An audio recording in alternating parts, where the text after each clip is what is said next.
آج کیا ہوا؟ دیواریں پھلانگ رہے تھے آپ کے لوگ، کچھ تو وضاحت تو کریں کہ معاملہ کیا تھا اندر، کوئی سیکیورٹی کے ایشوز؟ نہیں، یہ جیسے ہم نے کہا، ہم نے 3 مختلف جگہ پہ ہم نے ان سے معاہدہ کیا، ہوٹلوں سے اور مارکی سے، اور آخری وقت مکر گئے کہ یہاں بڑا دباؤ ہے، انتظامیہ آئی ہے اور مختلف ہیلے بہانے، کبھی کرکٹ ٹیم گزر رہی ہے، کبھی سیکیورٹی کا ایشو آ گیا ہے.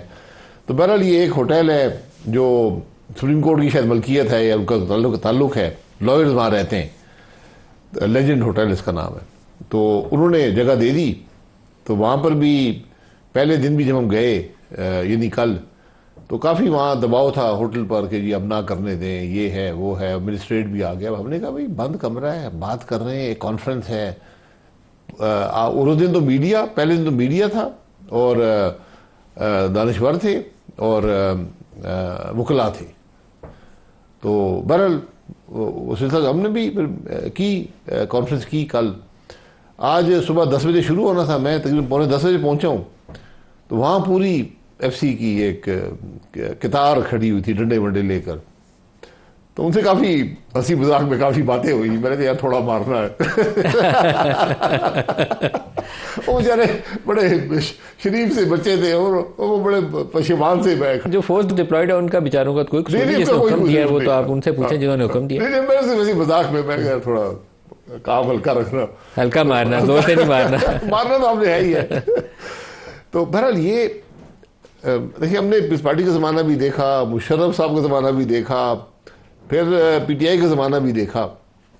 اس قسم کی حرکت کبھی نہیں دیکھی کہ بھائی ایک بند کمرے میں کوئی انتشار نہیں ہے، ایک وقت میں 30-40 لوگ ہیں وہاں پر. پھر وہ کنڈیاں تالے کھلے کیسے؟ وہ بہرحال ایک دروازہ تھا تو وہ کچھ نوجوان تھے، انہوں نے ہمت کی، اوپر سے چڑھ کر انہوں نے پیچھے سے کھول دیا. تو وہاں کسی وجہ سے پھر وہ ایف سی آئی نہیں، مارنے نہیں آئے آپ کو، اس سائیڈ گیٹ پہ نہیں آئی. اندر پھر ایک جو ہال کے سامنے ایک آدمی کھڑا تھا، وہ کسی انٹیلیجنس ایجنسی کا تھا، وہ سول کپڑے میں تھا اور بڑے وہ زوم میں کھڑا تھا. پر ہم نے کہا ٹھیک ہے یار، آپ سے ہم پنگا نہیں لیتے. ہم نے ریسیپشن میں، ہوٹل کے ریسیپشن میں پھر ساری کانفرنس کی. اچھا، تو وہ آپ کو ہال نہیں ملا، آپ پھر ریسیپشن کے سامنے کھڑے ہو کے آپ نے سارا؟ ریسیپشن جو تھی وہ کافی بڑی تھی، صوفے وغیرہ لگے تھے، صوفے پہ بیٹھ کے ٹی وی کیمرے بھی آ گئے. تو تقریباً 6 گھنٹے، یعنی میرے خیال کوئی 11 بجے ہم اندر گئے ہیں اور کوئی 3:30-4 بجے ختم ہوا ہے. جب ویسے تو اپوزیشن تمام جماعتوں کا ایک جگہ پہ بیٹھ جانا، وہ پہلی تو آپ کہہ لیجئے کہ آپ کی ایک کامیابی کے طور پر بتا سکتے ہیں کہ آل اپوزیشن پارٹیز ایک ہی چھت کے نیچے آ گئی. تو لیکن آپ اس میں سے اگر میں پوچھوں کہ ٹیک اویز کیا ہیں تو آپ کیا بتائیں گے کہ سب سے بڑی سکسس کیا؟ ٹیک اویز یہ ہے کہ جو اعلامیہ ہے اگر آپ وہ دیکھ لیں وہ کافی کمپریہنسو ہے.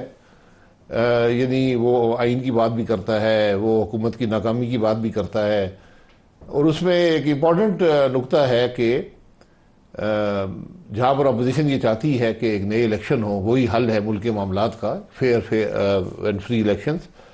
اس کے ساتھ ہی یہ بھی ہے کہ آپ ایک قومی ڈائلاگ کے ذریعے، جو قومی قیادت ہے وہ قومی ایک ڈائلاگ کے ذریعے اس مسئلے کو حل کرنے کی کوشش کریں کہ ملک آگے بڑھانے کی. سٹارٹ یہاں سے ہوتے ہیں کہ نئے الیکشنز ہونے چاہیے، ظاہر فوری طور پر تو ایسا کوئی امکان نہیں. پھر آپ کہتے ہیں متنازع انتخابی نتائج کے ذریعے جو حکومت بنی ہے تمام مسائل کی وہ جڑ ہے، تو وہ حکومت اس کو بھی نہیں مانے گی. تو یہ 2 بڑی چیزیں تو آپ کی نان سٹارٹر ہو جائیں گی. ہو گئی، لیکن جب آپ نے یہ اس میں گنجائش رکھ دی کہ ایک ڈائلاگ ہو سکتا ہے، یہ سب سے بڑی بات ہے اس کے اندر. تو ڈائلاگ کے لیے انیشیٹو کون لے گا؟